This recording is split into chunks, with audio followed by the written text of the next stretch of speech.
When it comes to what your family eats and drinks, you know your choices matter. You're the expert because you know what fits your life. And getting it right starts with good information. That's why America's beverage companies are sharing more information about our ingredients at goodtoknowfacts.org. No spin, no judgments, just the facts straight from the experts for more than 140 beverage ingredients. Visit goodtoknowfacts.org. This episode is brought to you by Progressive Insurance. Do you ever think about switching insurance companies to see if you could save some cash? Progressive makes it easy. Just drop in some details about yourself and see if you're eligible to save money when you bundle your home and auto policies. The process only takes minutes, and it could mean hundreds more in your pocket. Visit Progressive.com after this episode to see if you could save. Progressive Casualty Insurance Company and Affiliates. Potential savings will vary. Not available in all states.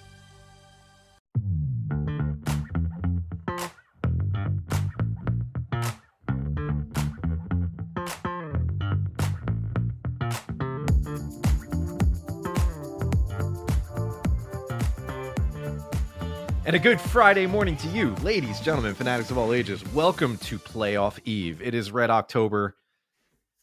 It is time for Phillies baseball. The National League Division Series kicks off tomorrow, Saturday, with the Phillies taking on the Los Angeles Dodgers in a terrific matchup.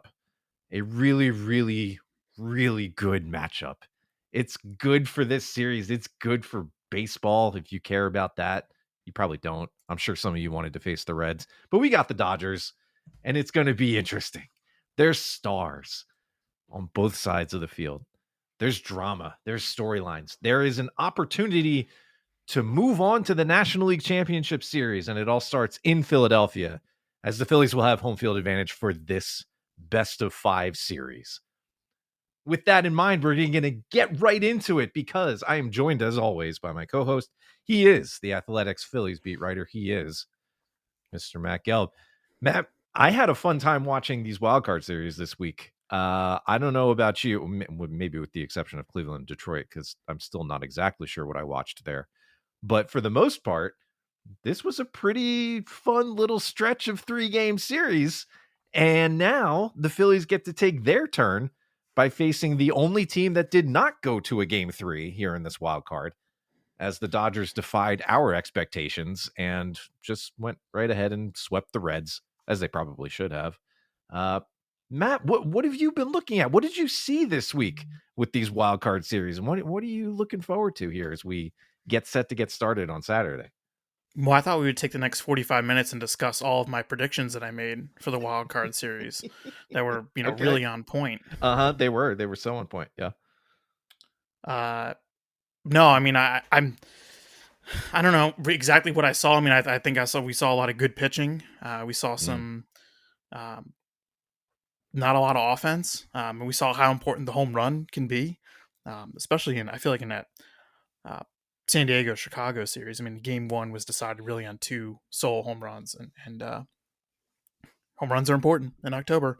But mainly, Paul, I'm really excited because this Phillies Dodgers NLDS is everything you could ever want, and I know that there will be some sweating and panic, and there's some remorse maybe that this is the first team that the Phillies have to go through, but I'll say this, like, if you want to win the World Series this year, you're probably gonna have to beat the Dodgers, and you're getting them in a 5-game series. They had to come across the country after playing 2 games. You have to like how you match up, and it's funny because, and I think rightfully so. I don't know. I mean, I think it's this is as coin flippy of a series I think as you're ever gonna see between 2 powerhouses. The betting markets reflect that. I think when you start drilling into the matchups, it reflects that these are similar teams in a lot of ways. As a lefty, I am left-handed. I did not ever throw real well left-handed. But as a lefty, I appreciate the series because there's a lot of lefties in this series, both on the hitting side and the pitching side, who are probably going to decide it. I think the fact that the Phillies are short dogs right now in most of the markets is not too surprising, But I also think that it plays to this larger psyche. And I had a good friend who reached out to me about this and was talking to me about it. And he's not in baseball; he's just a big fan. And uh, it almost like I feel like the psyche going into the series benefits this group of Phillies because we've seen them struggle at times when there are huge expectations as the overwhelming favorites. And yes, certainly this is not a situation where I loved at the Boston Red, there's always these teams like, no, everybody counted us out, nobody expected us to win. That's not this, right? No. This is, we know we are good, and we know that the Dodgers are good, and we know that a lot of people think that the Dodgers can win this, and the Dodgers get a lot of attention, and rightfully so. Shohei Ohtani, Mookie Betts, the biggest payroll in baseball, an entire other country, Japan, that has adopted the Dodgers as their second, as their team.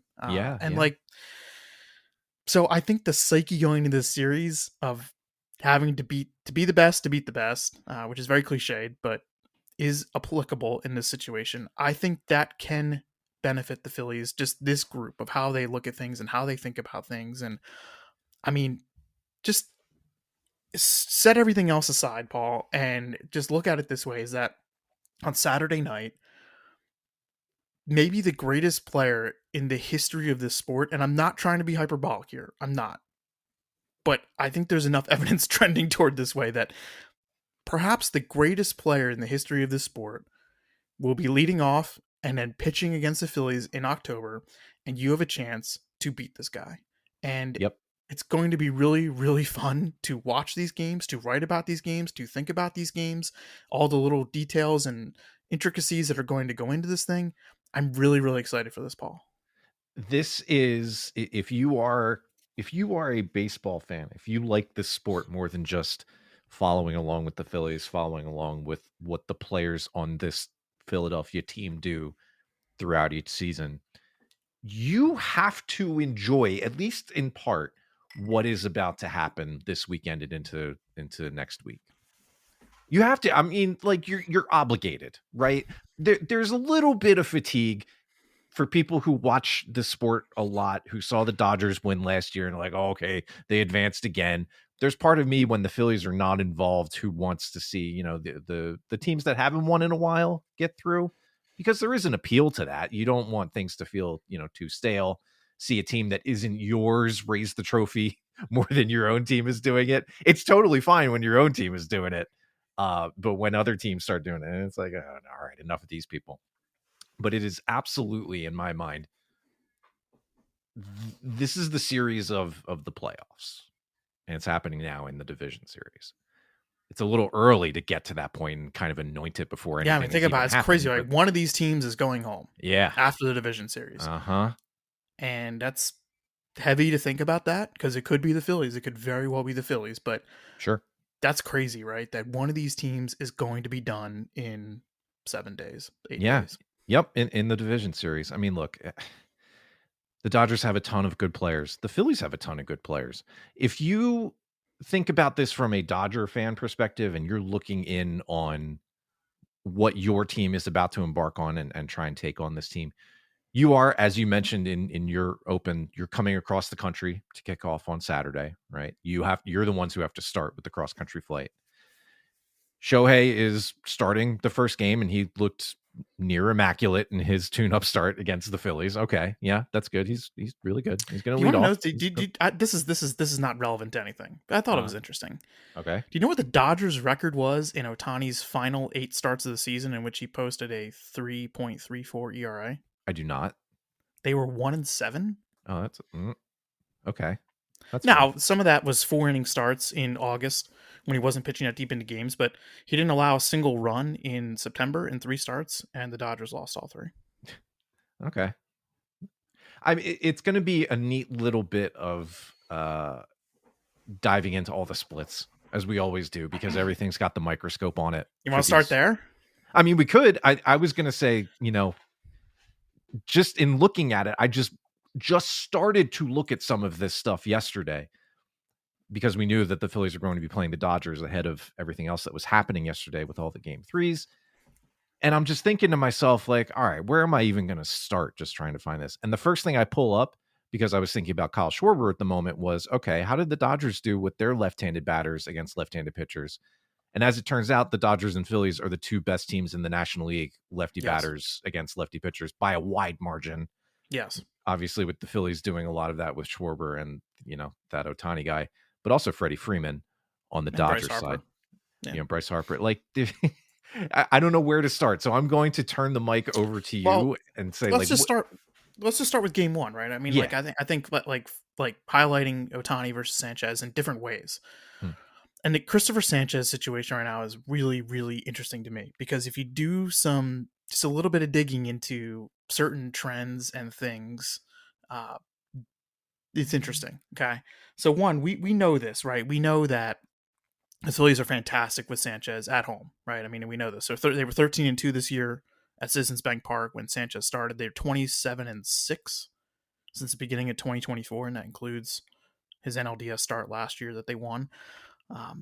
His changeup at home is elite. We discussed this. I mean, I looked further into this. I mean, for pitches at home in the last 2 years, a 2-season sample, Sanchez has allowed a 167 slugging percentage against his changeup, and the only pitch by any other starter that's better at home in the last 2 years, Framber Valdez's curveball, 159 slug at home.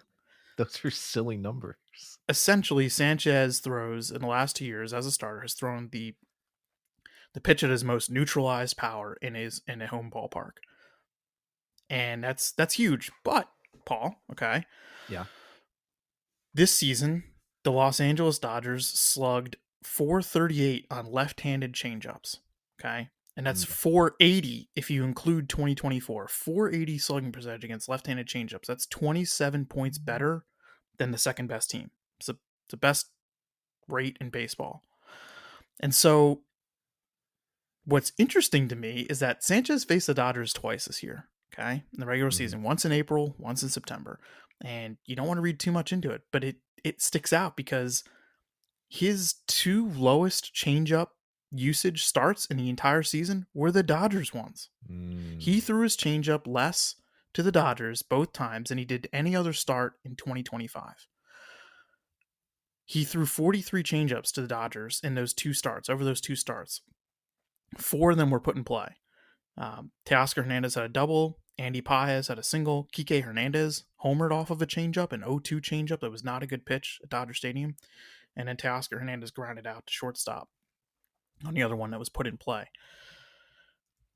There is a really interesting dynamic here. And I don't think, obviously in April, it wasn't like they were playing a long game.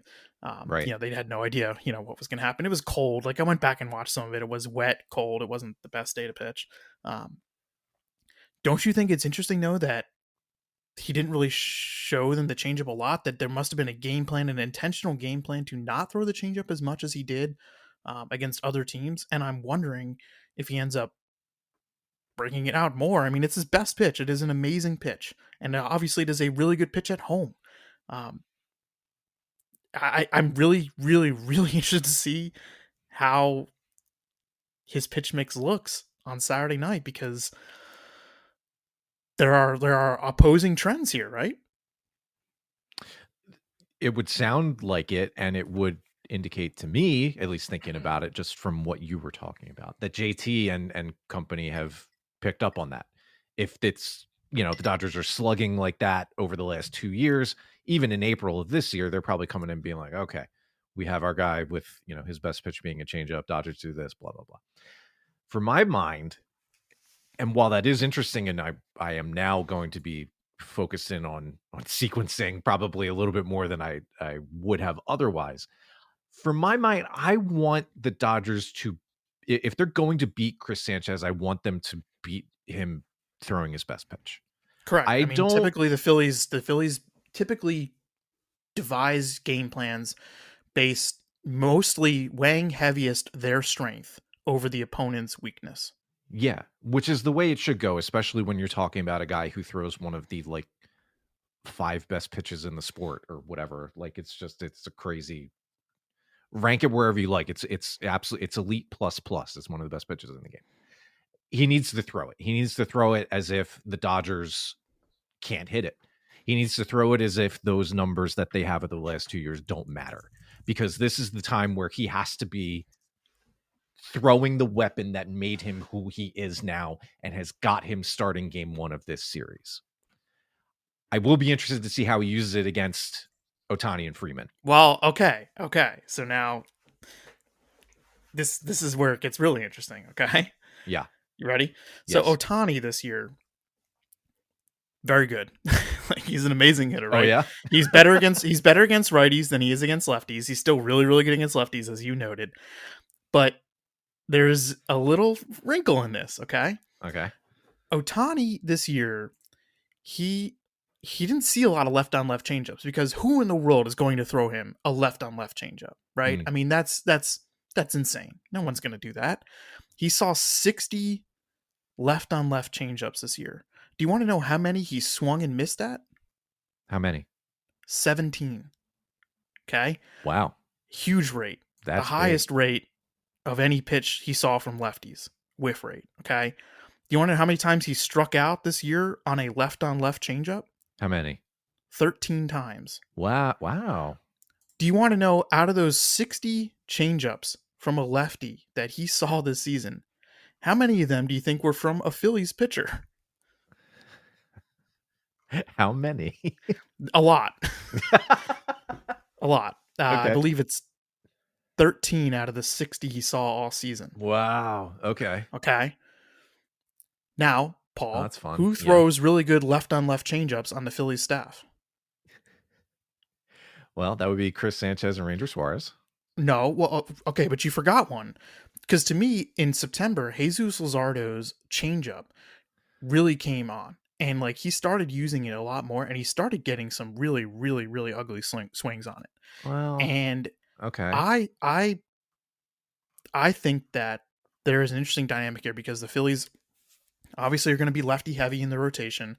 And one of the keys to this entire series is, can you get Ohtani out? How can you get Ohtani out? And I think they have paths to getting him out. That said, he's amazing, right? We've already talked about how he is, maybe the greatest player ever in the history of the sport. Yeah. So like, you can have a great plan or a great idea, and you can have a great trend, and you can say like, hey, maybe this is how we get him out.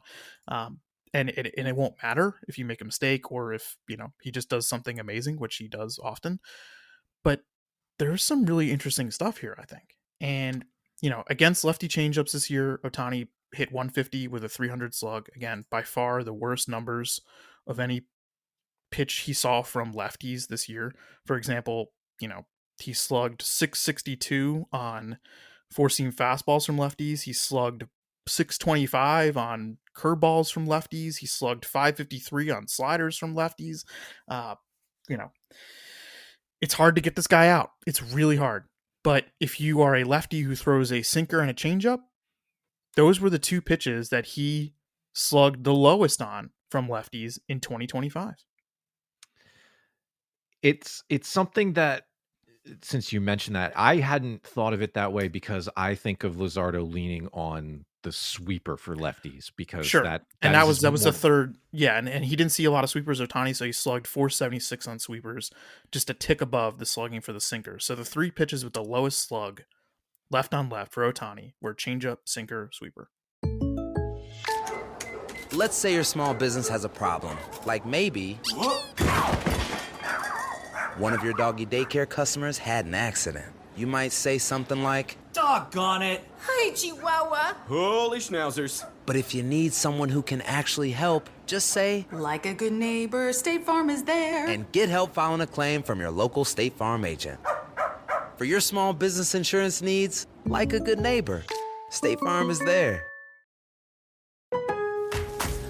Upgrade your laundry routine with a durable and reliable Maytag laundry pair at Lowe's. Like the new Maytag washer and dryer with performance-enhanced stain-fighting power, designed to cut through serious dirt and grime. And what's great is this laundry pair is in stock and ready for delivery when you need it the most. Don't miss out. Shop Maytag in-store or online today at Lowe's.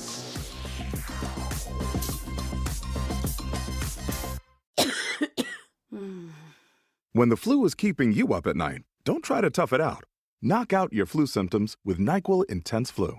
You got this.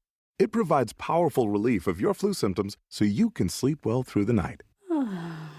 NyQuil Intense Flu. The nighttime sniffling, aching, fever, best sleep with a flu medicine. Use as directed. Keep out of reach of children. Come to DSW for the shoes, stay for the fun. Because let's be honest, if shoe shopping isn't fun, are you even doing it right? So go ahead, try something new. Try something different. Good different. Try something that feels like you. You know, the real you. And then definitely brag about it later. Because at DSW, you've got unlimited freedom to play. With sneakers, boots, and everything in between for every style, mood, and occasion, you'll definitely find shoes that get you at prices that get your budget. DSW, let us surprise you. Yeah. Okay.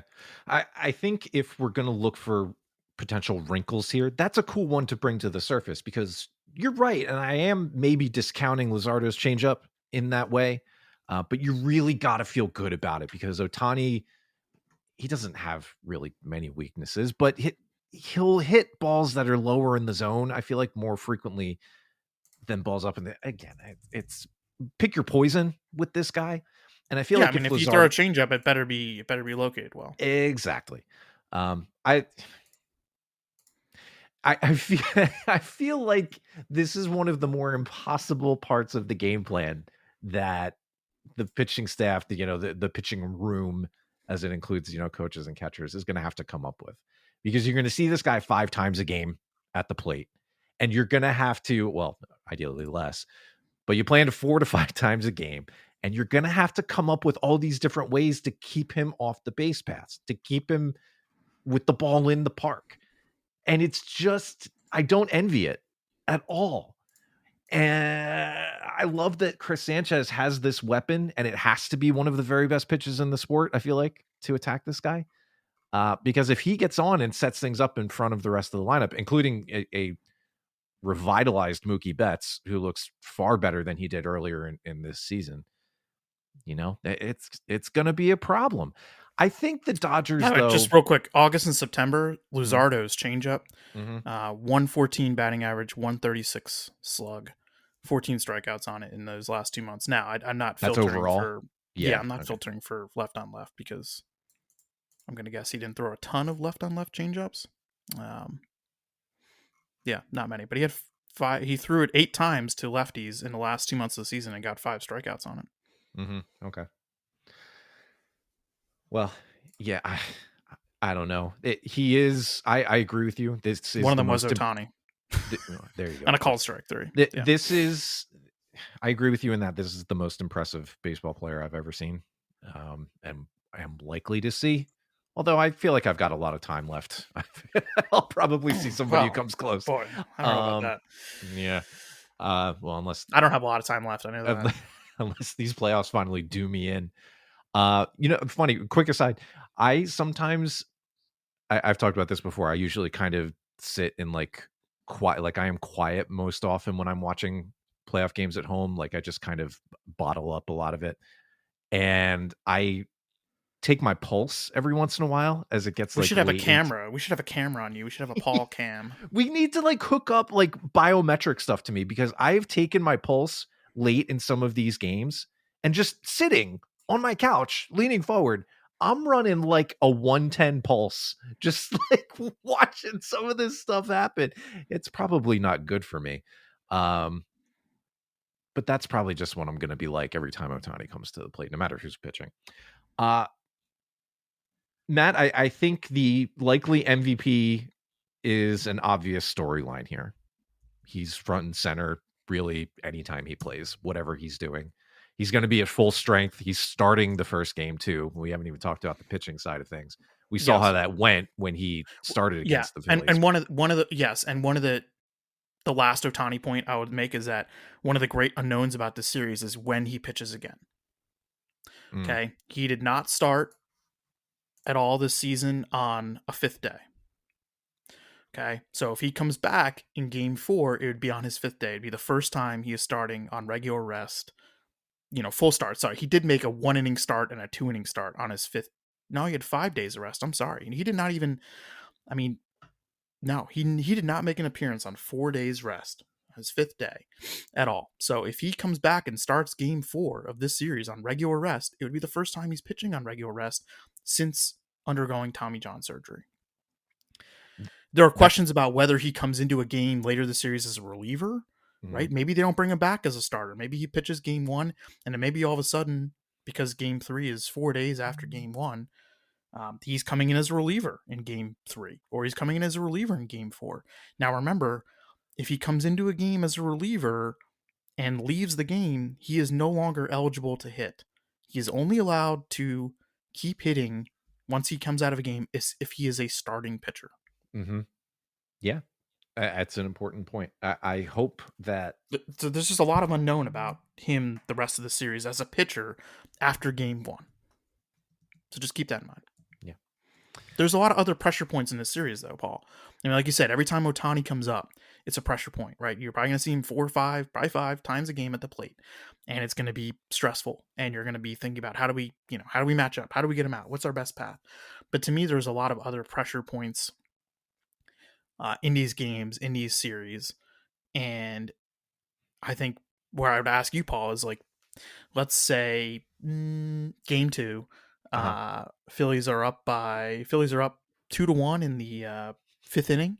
Okay. And there's 2 men on base, and Teoscar Hernandez is coming up with 2 outs, and the pitch count is high on the starter. What are you doing if you're the manager?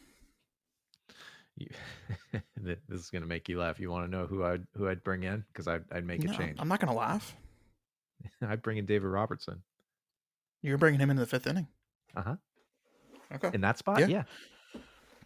I mean, these are the pressure points. Like, the middle of the game is going to be a test, right? I mean, we've seen it this October already. You asked me, like, what did I see in the wildcard series? I saw some managers who were super aggressive be rewarded for it.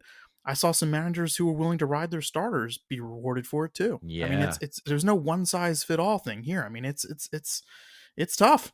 Like, it's tough to make the right move in the moment.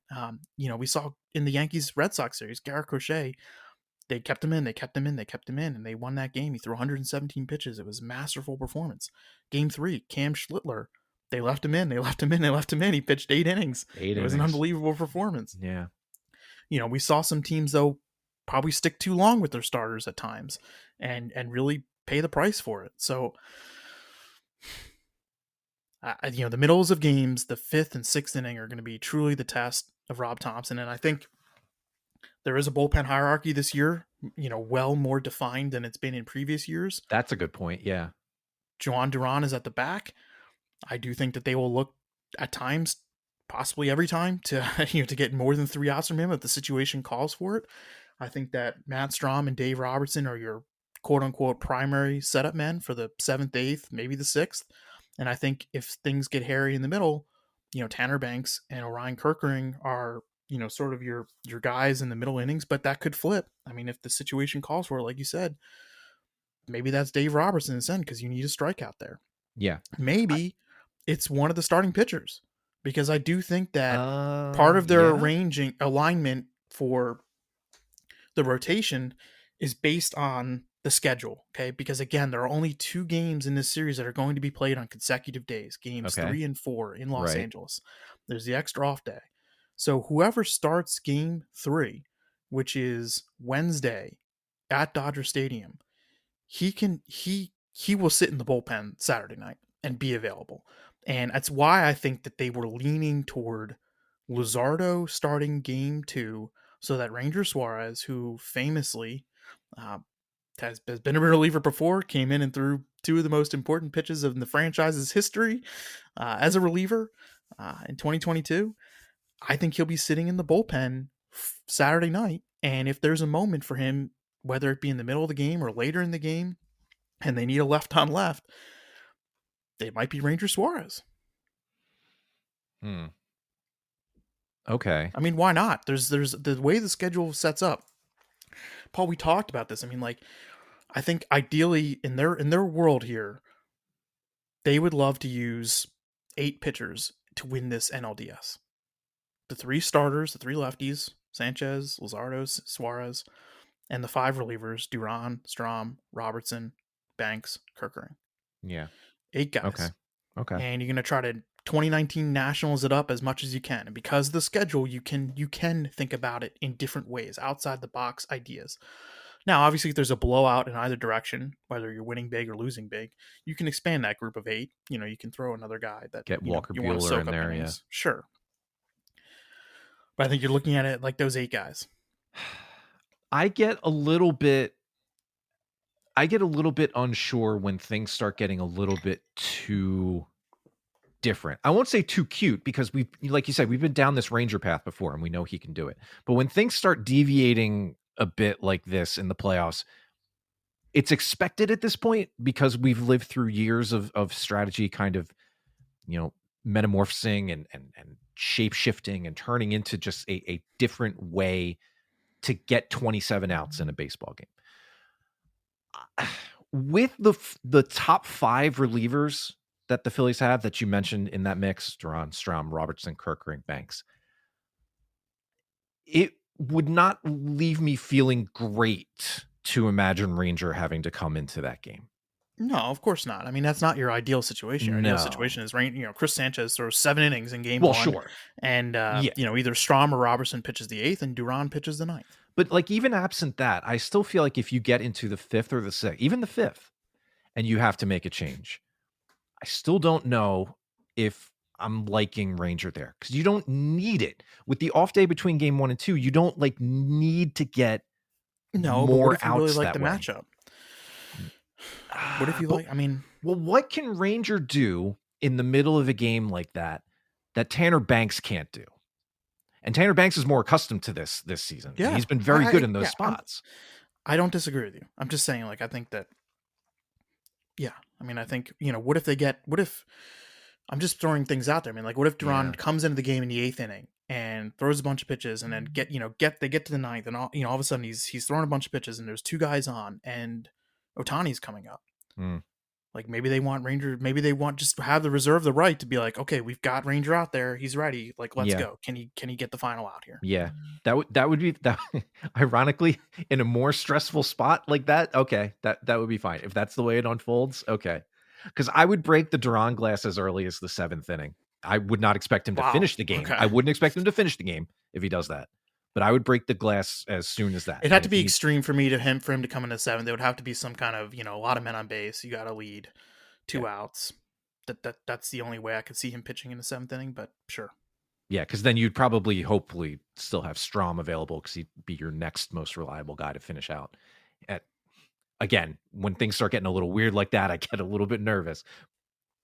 You had a piece recently about how, or you mentioned it in a story about how Jhoan Duran in the offseason trains as a starting pitcher. I mean, I don't think anybody should read deeply into that and say that the Phillies are going to try and convert him next year. No. But it was more in line okay, this is somebody who is ready about to these moments. To go up, down, to pitch more than 3 outs. I think one of the quotes was I get bored pitching 3 outs or only getting 3 outs or something Very like funny. that. Yeah, he's a funny dude. So I feel okay about that, right? That helps balance out the uncertainty of, okay, does he have to come in that early in the game? I feel like he's okay to do an up down, even though the Phillies haven't really pushed him into that much since he came over.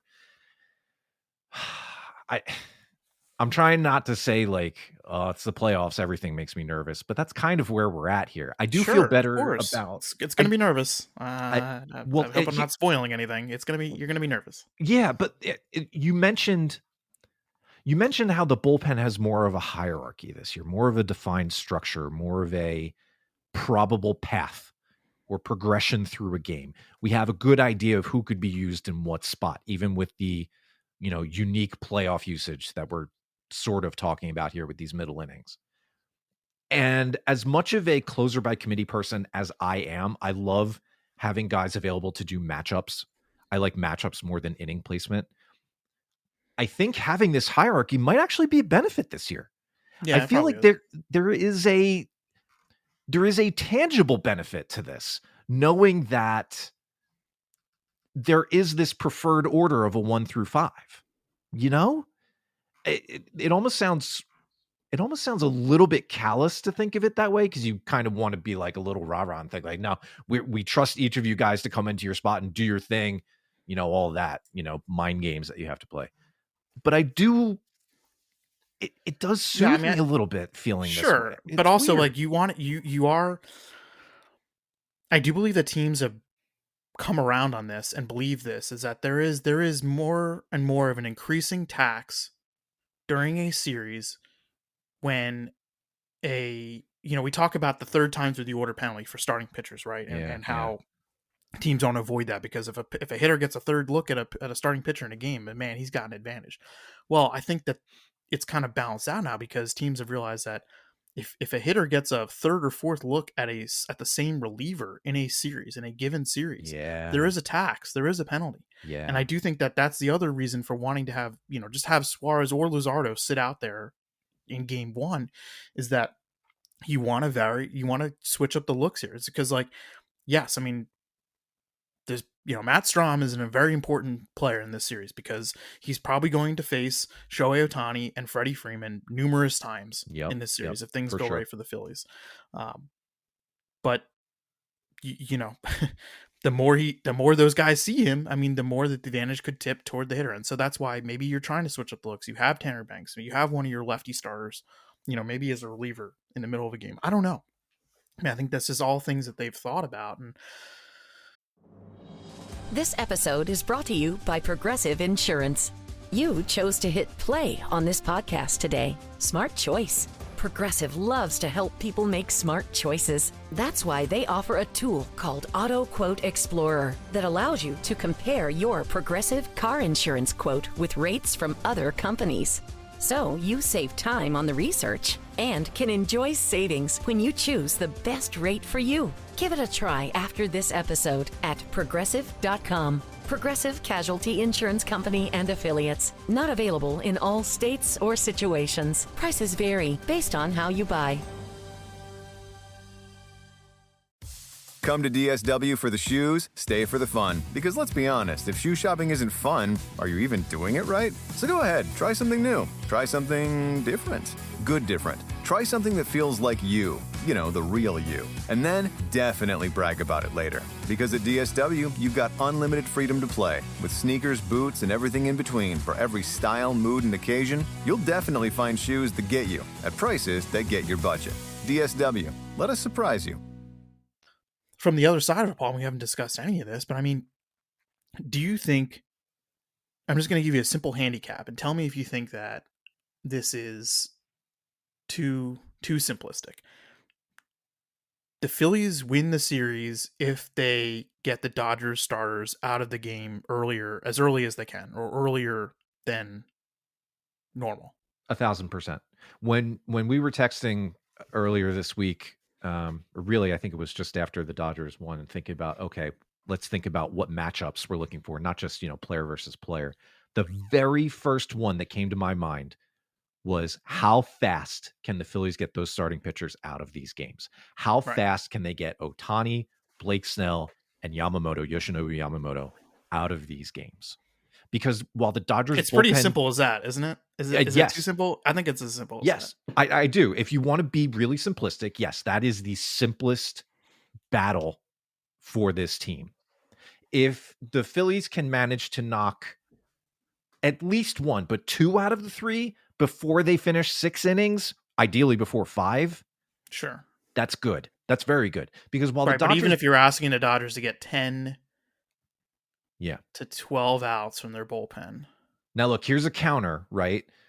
The Dodgers flashed Roki Sasaki at the end of their series out of the bullpen, and he looked nasty. If they get that version of him, that complicates things a little bit. And I think it mitigates the numbers that we're probably going to see about the Dodgers bullpen struggles late in this season. They were very real. Tanner Scott did not have a good year, right? I don't think he had the year the Dodgers were hoping he would have, bringing him in. No. But for that helps. If you have a guy who looks like that for 3 outs, maybe more because he is a starting pitcher, I don't know how they're going to handle him. That helps.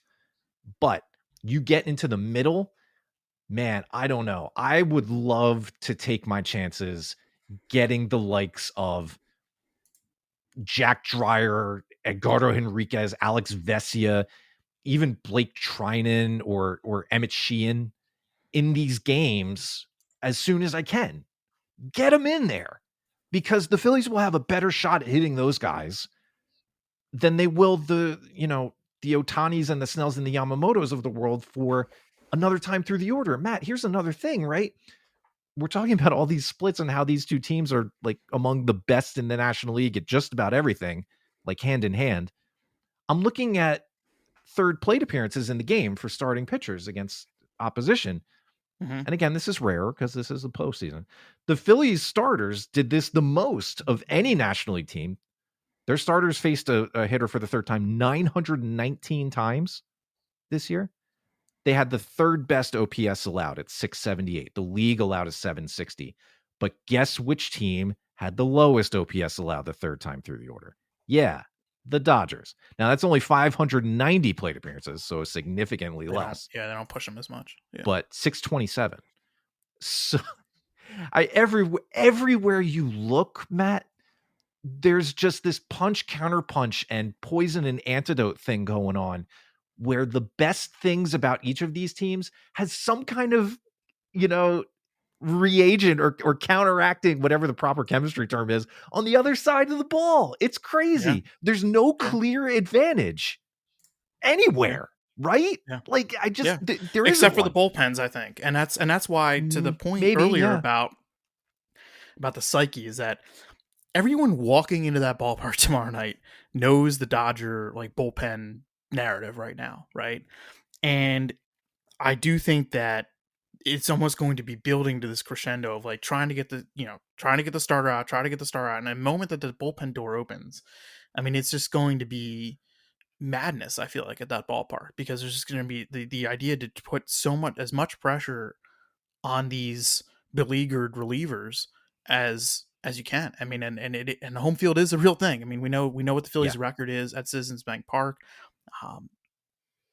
We're not going to be able to talk about the shadows this year like we did in NLDS Game 1 last year, right? Game starts at 6:38, so Game 2 is at 6:08. No shadow talk. Thank God. What a shame. But I do think that that dynamic, right? The fact that everyone knows this, the Dodgers know it, the Phillies know it, all the fans know it. It's like, if you make it as uncomfortable for them as you can, I think that's kind of a factor. Is that Pollyannish? I do think that will play into it. It makes one of the hidden agents of this series be the closed bullpens. They add, They added. I wonder, do you think the Dodgers will have the sliding doors closed? Probably. They're just going to shack up for the whole game until somebody has to get loose. They're protected now. They don't have to go out there if they don't have to. That's right. But that's to the Roki Sasaki thing. He's been, he's looked really good in a couple outings here at the end of the season. Yeah. He's not pitching an atmosphere nope. he would hypothetically pitch in here in Philadelphia. Nope. Yeah, you take every little bit you can to make you feel better. Every little bit that says we've been here before. The Phillies obviously have. A lot of the Dodgers obviously have. Even some of the new imports that the Phillies have been here before. Harrison Bader with the Yankees. Duran with the Twins. The Twins actually did make the playoffs with him. He's been in these spots. Yeah, Bader was on the Mets last year. You know that, right? In the playoffs. Bader was on the Mets last year. Yeah, but I was thinking back to the Yankees. I don't want to think about that series. Yeah. I'm feeling good about things right now, Matt. I don't want to think about last year. So to the point, everyone is like, well, the Dodgers, the Phillies won 2 out of 3 at Dodger Stadium in September, but they did not score a run off the starting pitchers there, and they did not. Yeah. I do think it's important to remember that they played those games without Trey Turner and Alec Bohm. Right. And obviously we're not 100% sure what Turner is going to look like. I mean, I keep asking him about, I'm less, I'm less focused on his running and his speed and all that. And I've been more thinking about is can he keep the timing he had at the plate and the discipline and the idea and the thinking that he had at the plate. And he is steadfast about this. And he's very detailed about it too when he's talking about it. It's not just he's not just hand waving it away. He's he has certain cues now, or he has certain feelings that he's he did keep kind of taking swings during the time that he was down with the hamstring, because he was able to just it was a soft tissue leg injury. He was able to, still keep taking some swings. Yeah. He is steadfast in the idea that he's made such an adjustment that like he's not concerned about losing timing or losing the approach, and he stands to be obviously a very important person in this series. And Bohm's at bats in the last 10 days were as good as anybody's. Yes, well, yeah, that version of Alec Bohm, if we're talking about timing and staying fresh that way, the version of Alec Bohm that came back off the IL this time is, ooh, you get him, you're feeling really good about the middle to back end of your lineup right now. Yeah. And then there's one other pressure point I want to talk about before we're done, and that is middle to late of a game. Phillies are down by a run or 2 runs. Okay. Dodgers have many lefties in their bullpen. Yes, they do. And they go to a lefty. What are you doing with Marsh, Kepler, Stott? Well, here's my first question. What is Johan Rojas' status for this series? He's not going to be on the roster. He's not going to be on the roster. Okay, so that complicates your use of Nick Castellanos. Because Correct. if you're going to deploy the Nick Castellanos lever, you'd want somebody to go in the field for him. I don't. He's gonna start against Blake Snell. I'm anticipating that. But if you're gonna sub him in late, you don't want him as a defensive replacement. So not having Rojas on the roster would complicate that a little bit. I leave Stott in, basically regardless of who it is, because I like that he's found a little bit more of this 2-strike survivability that he had in 23. He's really just had a better second half, and I would leave him in for that. If you like, this would be I have to pinch hit for Brandon extreme, Marsh. Sure, but if you're doing, why not use Sosa as a pinch hitter? Yes, it would require a 3-player move essentially, but you're probably going to have 14 position players and 12 pitchers. A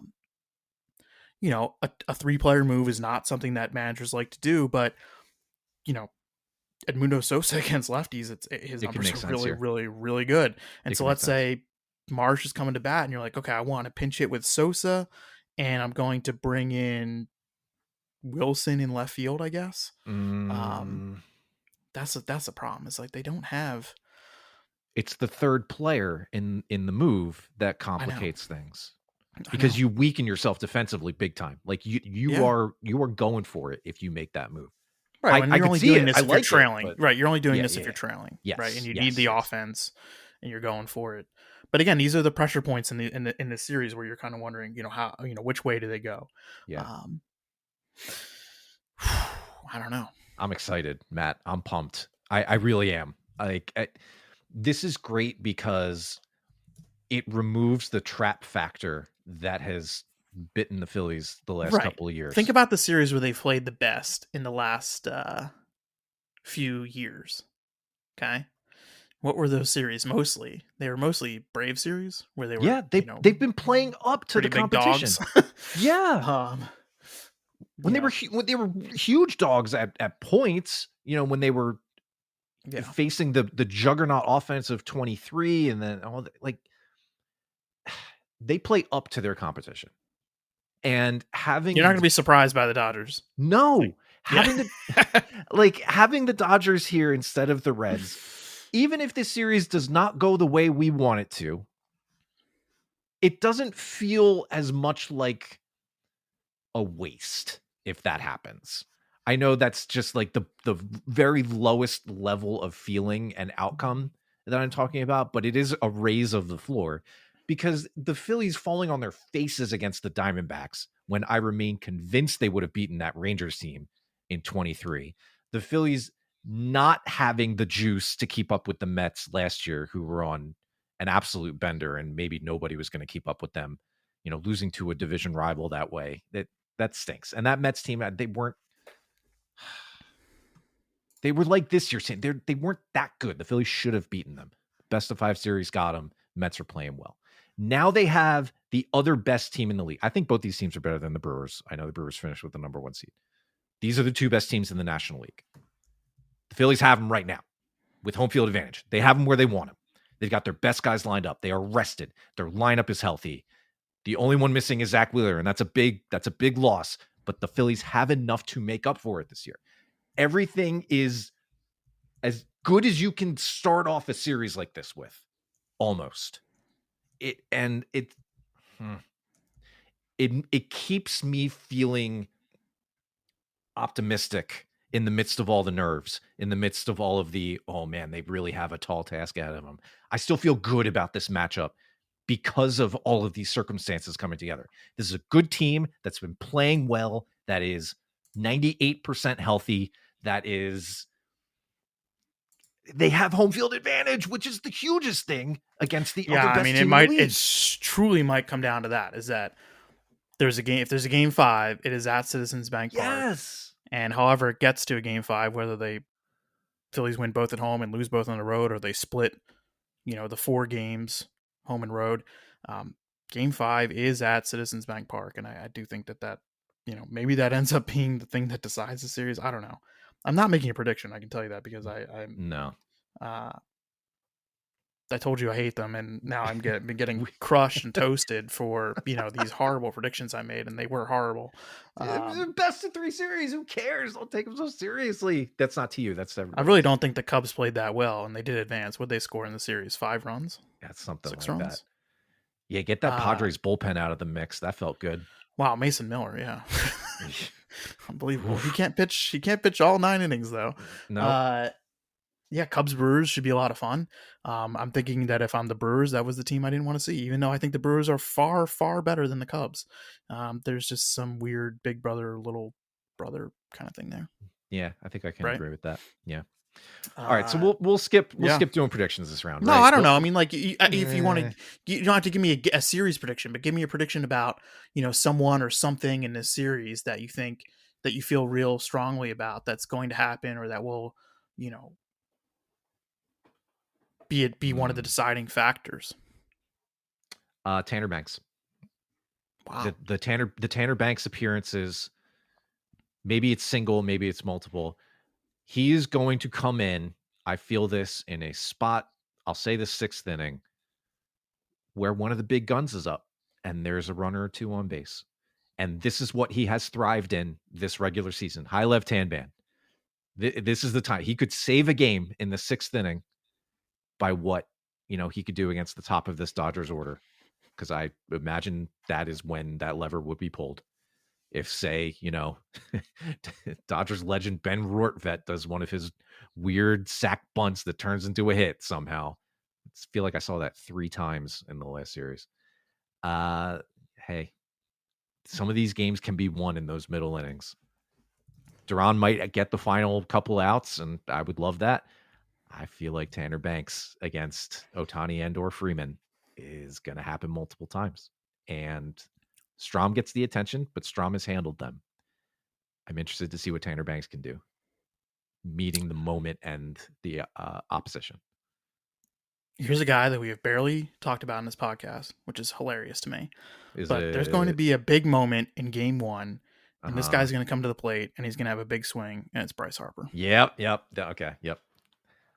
What a hot take, but I mean, like, I just talk about guys who play up to their competition in the moment. Like, this is what he's made for. Yeah. And I think it'll be in game 1. Okay, good. Oh yeah, Bryce Harper against Ohtani, bottom of the 1st. Oh. Well, I don't know if it's bottom of the 1st, but how cool though. I mean, this is, it's going to be so much fun. Like, and I'm saying this as somebody, I'm a neutral observer here. Like, I don't, I'm not on your side where, you're living and dying with this. And certainly, right, like, I would love to keep covering postseason baseball through this month and see where it takes them. But as a neutral observer in this, like, this series, it is all you could ask for. And it's going to be so much fun. And it's going to be exhilarating and interesting. And just, like, there's going to be so much to digest and think about and wonder about. And I love it. And I think it's going to be just awesome. Couldn't agree more. This series has the juice. All right, good stuff. This is Friday morning. We have a little more than 24 hours and 30-ish hours at the time of our recording before this series kicks off.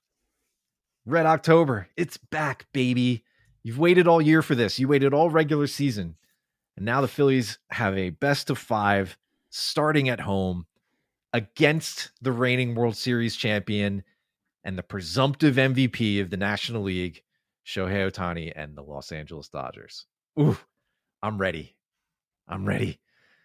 We'll see how things go. We'll see how things unfold and evolve because I don't know. It feels like time for somebody to become a legend, maybe even more so than they already are. This is that moment. Okay, good stuff. That'll do it, I think, for this episode. That's about all we can really think about coming into this series. We will have more to talk about for sure as these games actually get played. Our schedule and episode releases to be determined. We're just going to kind of fly by the seat of our pants here and just kind of do things as warranted. So just keep an eye on your feeds. We'll be pumping out episodes during this series. This won't be the last time you hear from us during this NLDS. That's for sure. That's about all we really know at this point. The game's just got to get started and get played, and we'll see how things unfold. Great. So thanks for hanging with us. That'll do it for this week. That was muscle memory talking. That'll do it for this episode. We will talk to you all again soon as this National League Division Series kicks off. For Matt, I am Paul. This has been Phillies Therapy, part of the Believe Podcast Network. Thanks for joining us. We'll catch you soon.